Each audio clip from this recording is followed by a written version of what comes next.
जब डॉक्टर के पास जाते हो तो क्या जाते ही डॉक्टर बोलता है एमआरआई स्कैन करा लो, एक्सरे करा लो? वो क्या चेक करेगा?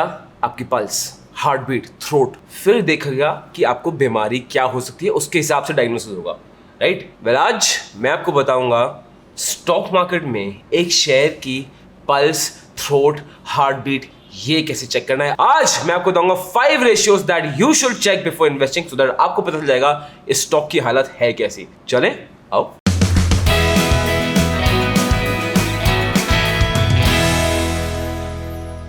Hi guys, my name is Harsh Goyla. I'm an investor, trainer and mentor in stock market. आज आपको पता है यार क्या करने वाले हैं, तो चलो मैं आपको बताने वाला हूँ 5 रेशियोज जो आपको चेक करनी चाहिए, क्या क्या चीजें दिमाग में रखनी चाहिए वाइल चेकिंग दोस्त, और उनको आसान भाषा में आपका मतलब समझाएंगे। शुरू करें, चलिए। पहला रेशियो है डेट इक्विटी रेशियो। अब आप खुद सोचो, मेजॉरिटी ऑफ द कंपनीज क्यों खत्म हो जाती हैं? Why do companies fail in the long run? Y?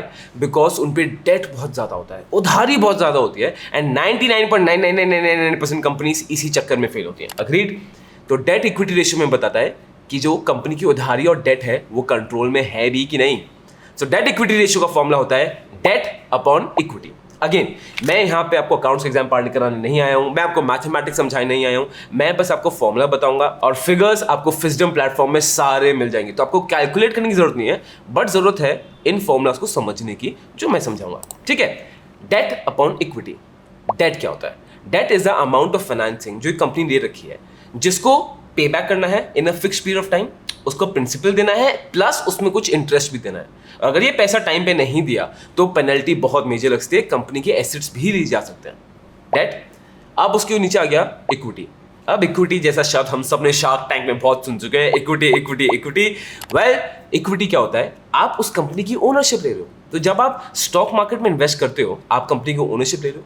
अब जब कंपनी के पास इक्विटी से पैसा आता है, मतलब शेयर बेचे और लोगों ने शेयर खरीदे, वो पैसा कंपनी के पास आया, ठीक? वो पैसा बेसिकली वो टेक्निकली ओनर्स ही हो गए, तो उस पैसे को रिपे बैक नहीं करना। और अगर कंपनी डूबती है तो शेयर होल्डर्स का भी उसी के साथ नुकसान होता है, because that is a inherent risk. So debt upon equity. अब आइडियली अगर डेट इक्विटी 2 के नीचे है तो it's suppose to be good. Personally speaking, मैं तो चाहूंगा कि debt equity should be lesser than 0.5, but इसको ना हम जेनरिक तरीके से यूज नहीं कर सकते। क्यों? बिकॉज हर इंडस्ट्री बहुत डिफरेंट होती है। कुछ इंडस्ट्री में डेट बहुत ज़्यादा चाहिए होता है, जैसे कि अगर कोई इंडस्ट्री जिसमें बहुत सारी मशीनरी चाहिए, जैसे ऑयल रिफाइनरी हो गई, पावर हो गया, भाई मशीनरी लगानी है, प्लांट सेटअप करना है, पैसा लगेगा और आपको मोस्ट प्रोबेबली फाइनेंसिंग चाहिए ही चाहिए होगी, तो इन टाइप ऑफ बिजनेसेस का डेट हमेशा हाई रहता है। ऑन दी अदर हैंड, अगर आप देखोगे जैसे आईटी बिजनेस होता है, अब आईटी बिजनेसेस में मेन एसेट क्या होता है? Brain, manpower. अब इसके लिए ज्यादा डेट नहीं लेना पड़ता। तो इंडस्ट्री टू इंडस्ट्री, हर इंडस्ट्री का डेट डिफरेंट लेवल पे होता है। तो आप डेट इक्विटी किसी भी 2 रैंडम स्टॉक्स का कंपेयर नहीं कर पाओगे, बट अगर आप उस इंडस्ट्री में देखोगे तो आपको आइडिया पड़ जाएगा कि डेट इंडस्ट्री का कितना है जनरली, एंड उस इंडस्ट्री का डेट इक्विटी अच्छा है या खराब है। ठीक है, आपको एग्जांपल भी देते हैं, ऐसे थोड़ी छोड़ देंगे यार। अब जैसे आपको दिख रहा है, ये है आईटी बिजनेस। अब आईटी बिजनेस में as you can see debt equity already बहुत कम है, और इन्फोसिस का है 0.08, which is brilliant. But on the other hand, अगर आप पावर में देखोगे, ठीक है, अब पावर इंडस्ट्री में प्लांट्स चाहिए, हैवी सेटअप होता है, तो आप उनका डेट इक्विटी देखो कितना ज्यादा हाई है। टाटा पावर का है 2.28, तो यस, डेट इक्विटी 2 से ज्यादा है, but according to the industry ये बहुत कम है। सो पहला रेशियो है डेट इक्विटी। सेकंड रेशियो आता है ROE, रिटर्न ऑन इक्विटी। अब इसको ब्रेक डाउन ऐसे कर लो, रिटर्न इक्विटी जो डाली है कंपनी में, उस पे भाई साहब रिटर्न कितना है। तो ये हमें दिखाता है अगर रिटर्न ऑन इक्विटी हाई है, इसका मतलब कंपनी स्मार्ट है, और जो शेयर होल्डर्स का पैसा है, जो मार्केट में लोगों ने पैसा दिया इस कंपनी में, वो कंपनी उस पैसे को यूज करके अच्छा प्रॉफिट कमा पा रही है। और ये किसी भी कंपनी के लिए बहुत जरूरी है, एंड स्पेसिफिकली हम इन्वेस्टर्स के लिए, कि वो कंपनी अच्छा कर रही है हमारे पैसों के साथ या नहीं। ठीक है, अब ROE, रिटर्न इक्विटी, अगर 15 to 20% के बीच में, तब तो यार देखो बढ़िया है, बहुत अच्छा है। और अगर 20% से ऊपर है, तब तो ही-मैन जितनी स्ट्रॉन्ग कंपनी है, and we should definitely consider it. But इसमें एक चीज आती है जो आपको ध्यान रखना बड़ा जरूरी है। जैसे आप ये देख रहे हो, एक एग्जाम्पल में आप देख रहे हो, एक्स कंपनी का ROE इज 17% और जेड कंपनी का ROE इज 34%। तो अगर सिर्फ आप ROE देखोगे तो जेड कंपनी बेटर है ना, क्योंकि यार उनका ROE अच्छा है, बहुत 34% तो बहुत स्ट्रॉन्ग है। बट इसमें एक ही चीज आती है कि जेड कंपनी ने अपना डेट बहुत बढ़ाया है। Which is not a good thing. और ये तो वॉरेन बफेट सर ने बोला था, letter to shareholders Warren Buffett से लिखते हैं 1977 के, उसमें लिखा था दैट अगर कंपनी का डेट भी बढ़ रहा है और आरओई एक साथ बढ़ रहा है, it is not a good thing. Ideally होना चाहिए कंपनी का डेट हो कम या the minimum possible and ROE should keep increasing. So ROE बहुत स्ट्रॉन्ग इंडिकेटर है, but please be sure to check the debt with it. Third ratio आता है price earning ratio, PE ratio.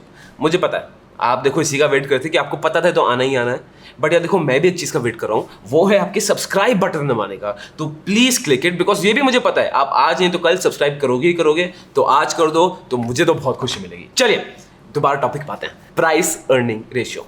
अब इसको सिंपल लॉजिक से समझते हैं, ठीक है। अब सपोज एक छोटा सा स्ट्रीट वेंडर है, ठीक है, लगा लो छोले भटूरे का। अब मैं दिल्ली वाला हूं, मेरे दिमाग में से छोले भटूरे ही आते हैं, ठीक है, छोले भटूरे। अब उसका साल का प्रॉफिट होता है मानते हैं 1 लाख, और अज्यूम करते हैं कि प्रॉफिट सेम रहेगा, द मार्केट कंडीशन हर चीज सेम रहेगी, साल का प्रॉफिट 1 लाख है। अब अगर वो आपको बोलता है कि यार मेरा पूरा बिजनेस खरीद लो 4 लाख रुपए में, तो आपको क्या लगेगा, ठीक है यार 4 लाख डिवाइड बाई 1 लाख, इसका मतलब 4 साल में पैसे वापस। अब अगर आपको ठीक लगता है तो आप खरीद लोगे दुकान, अगर आपको ठीक नहीं लगता है तो आप नहीं खरीदोगे, सिंपल। यही होता है price earning ratio, PE. 4 lakh क्या था प्राइस, 1 लाख क्या था अर्निंग्स, प्रॉफिट, अर्निंग्स डिवाइड किया, तो आपको पीई क्या बताता है कि जो आप खरीद रहे हो कितने टाइम बाद आपको वो पैसे वापस मिलेंगे, सिंपल। और ये बहुत ज़्यादा जरूरी है।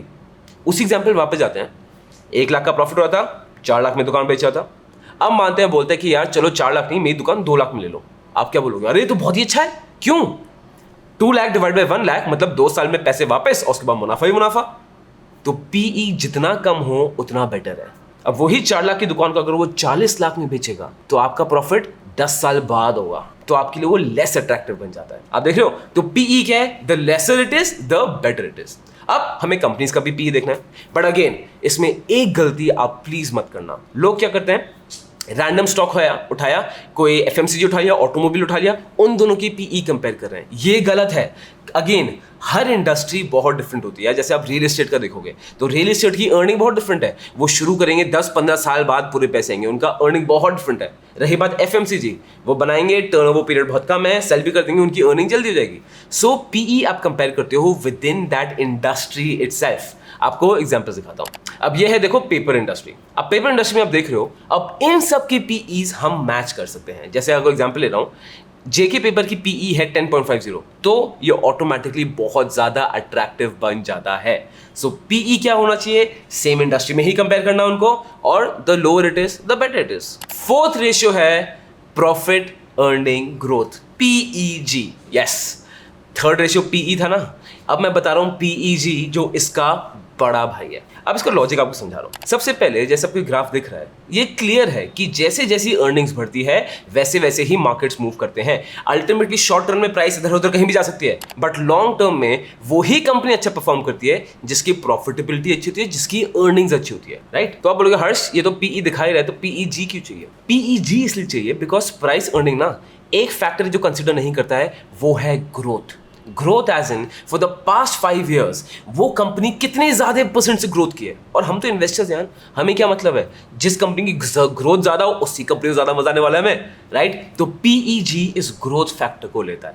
अगेन ये सेम इंडस्ट्री में ही होता है, and again PEG the lower it is the better it is. Fifth ratio है ऑपरेटिंग प्रॉफिट मार्जिन, है लास्ट में बट सबसे ज्यादा जरूरी है। अब यार देखो स्टॉक मार्केट्स को ना जितना सिंपल तोड़ो उतना बेटर, जितना कॉम्प्लिकेट करोगे ना उतना ही डिफिकल्ट होने वाला है आपके लिए, ठीक है। आपकी इन्वेस्टिंग स्ट्रैटेजी इतनी सिंपल होनी चाहिए, एनालाइजिंग स्ट्रैटेजी इतनी सिंपल होनी चाहिए कि 8 साल के बच्चे को समझ आ जाए। वही बात स्टॉक मार्केट में आती है। अब पहले बिजनेस की बातें करते हैं। What is operating profit? धंधा कैसे होता है? धंधा तब होता है जब आपके बेसिक प्रोडक्ट में आप उसको मुनाफे में बेच रहे हो, वही प्रॉफिट होता है। जैसे अगर मेरी समोसे तलने की दुकान है तो मैं क्या लूँगा, मैदा, उसमें शायद जीरा डलता है और उसमें तेल होगा, आँख का खर्चा होगा, आलू का होगा, मसाला खर्चा होगा, और समोसा मैंने बनेगा 6 रुपये का। मानते हैं 6 रुपये का समोसा बनाया, मैं बेच रहा हूँ 10 रुपये का, तो मेरा ऑपरेटिंग प्रॉफिट कितना हुआ? 4 रुपये। अब क्या ये मेरा नेट प्रॉफिट है, फाइनल प्रॉफिट है? नहीं, क्योंकि यार इसमें रेंट आएगा, इसमें अगर मैंने लोन लिया तो उस पर इंटरेस्ट देना पड़ेगा, इसमें डेप्रिसिएशन भी आएगी दूसरी चीज़ों की, वो सब इंक्लूड नहीं हो रही। ऑपरेटिंग मतलब मेन धंधे में आपका कितना प्रॉफिट हो रहा है, जो इस केस में था 4 रुपये पर यूनिट। अब जोमैटो की बात करें, जोमेटो को लोग अच्छी कंपनी क्यों नहीं बोलते, फंडामेंटली स्ट्रॉन्ग क्यों नहीं बोलते? बिकॉज उनका मेन बिजनेस है, उसी में उनका नुकसान है, उनका ऑपरेटिंग प्रॉफिट नेगेटिव में है। एंड दैट इज वाई ये बहुत क्रूशियल है कि जिस धंधे में हम इन्वेस्ट करें यार, उस धंधे का बेसिक लॉजिक क्या है? जो बेच रहे हो उसमें तो प्रॉफिट होना चाहिए, और वो हमें दिखाता है ऑपरेटिंग प्रॉफिट मार्जिन। अब अगेन, जितना ये ऑपरेटिंग प्रॉफिट मार्जिन ज्यादा बड़ा हो, उतना उस कंपनी के लिए बेटर है। वाई? उस कंपनी के पास ज्यादा प्रॉफिटेबिलिटी का गैप है, जो बहुत स्ट्रॉन्ग चीज है। अब अगेन, ऑपरेटिंग प्रॉफिट मार्जिन आप एक ही इंडस्ट्री में देखोगे, बिकॉज डिफरेंट इंडस्ट्रीज का डिफरेंट मार्जिन होते हैं। कुछ के बहुत रेजन थिन मार्जिन होते हैं, कुछ इंडस्ट्रीज के बहुत मैसिव मार्जिन होते हैं। ठीक, तो यहाँ पे ये देखो पेंट इंडस्ट्री। अब पेंट इंडस्ट्री में देख रहे हो Asian Paints, Berger Paints, Nerolac, Akzo Nobel, Indigo Paints. सबसे ज्यादा ऑपरेटिंग प्रॉफिट मार्जिन किसका है? एशियन पेंट्स 16.95%, जो इंडस्ट्री स्टैंडर्ड से भी ज्यादा है, जो इसका एक बहुत स्ट्रॉन्ग मोट आता है। बट इसके पहले भी ना आपको एक चीज करनी है, अपना पोर्टफोलियो बनाना है, उसके हिसाब से आप ढंग के स्टॉक चूज कर पाओगे। वेल, वो वीडियो है इधर, how to build your portfolio, you will love it. Investment in securities market are subject to market risk. Read all the related documents carefully before investing.